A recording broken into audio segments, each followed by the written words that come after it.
Come fi tell them. Yo, y'all know what time it is. It's your baddest DJ, DJ Steve I. For that Lord, I won't be the best. Anywhere them call people, man, they call me first. And I guess before I let you go, man, I want to understand what the SARS. What is SARS? What's it? SARS? Yeah, SARS is like a special unit squad, like an anti-robbery squad that was created back home. You know, on a part of the unit from the police for special robbery cases and like special intelligence and all of that stuff. And that's what they're supposed to do. But, bro, since this stuff has been created, they've killed more people. You know, it's everyday harassment. There's videos online of police harassing young people, man. So it's just straight corruption, like ICE, like it's just and all of the gun gang task force and all of that shit. Exactly like that, man. Like it's just like every youth you see is not a criminal. Like I have people back home that work from, like I have young boys working for me every day. Imagine I'm in London, I'm in America, then my producers are calling me back home like, oh bro, I just been stopped by the police. They don't believe I work for you. Like, if not, they would have been arrested, harassed like every other person. Like, so like just me seeing all of that stuff is like, it's just disheartening. Like in 2020, that shouldn't be our conversation. You know, we want the police to protect us. We want the police to protect the people. We have more pressing issues affecting Nigeria. There's no 24 hours electricity, bro, as I speak to you.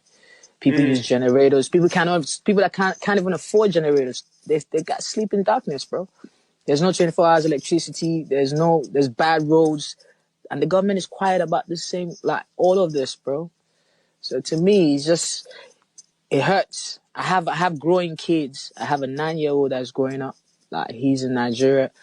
I talk to him every day. I want change for him.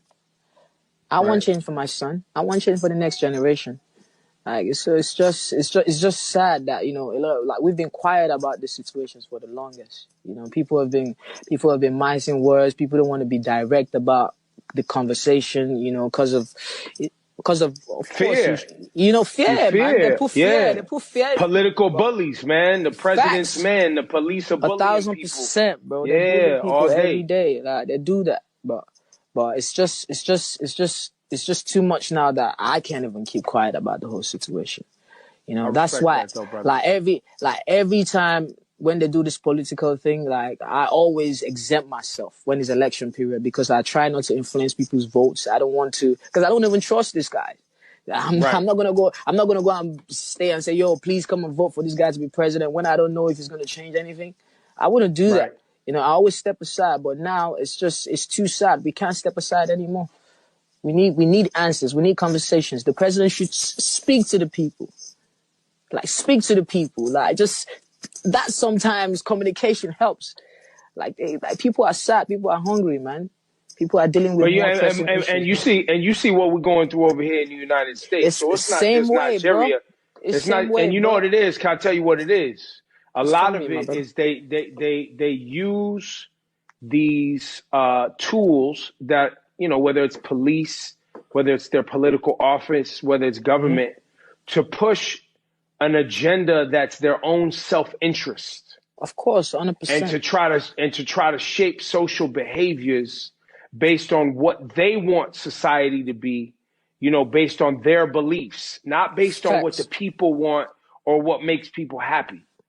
And so criminalizing the youth, making the youth afraid, locking people up, keeping the young people, disenfranchised and apathetic and and the more they can keep young people not particiting in the system, the more they can do what they want. The more they get to do what they want. The more they get to do what they want. But now it's amazing. Like we have social media and stuff like that. They used to get more educated. Like we're growing up. What's happening is the young, like we are growing up. I was 10 and all of this craziness was happening. Like I'm 30 years old right now. Like, and it's still happening. Like I'm not stupid. I'm going to speak. You know, so we see all of these things and we recognize these things. And I want to say like a big shout out to everybody that goes out to speak for themselves, you know, that goes out in these matches and like, you know, advocate for real change. Like just keep doing what you do, keep empowering people. And we are all we got. Like we just have to empower and educate people that we can really, really, really do things on our own, man. Like I be telling people that you cannot let your environment determine your end result. Mm-hmm. You know, you're a king, you're a queen, man. Don't see no nothing. Don't see no police brutality. Don't see no color. Don't see none of that. Like we are all human beings, you know, and we're kings and queens. Have that in mind. Remember, I tell my kids that every day, man. You have to tell the next generation that like all of that needs to change. Yeah, I get emotional when I talk about this stuff, No, I man. love It's that. like, I love that, brother. yeah, Go man. hard, B. I get emotional when I talk about this stuff, but like, you know, but it's amazing to see that people are beginning to speak up, and that's what I love. Yeah. That's what I love.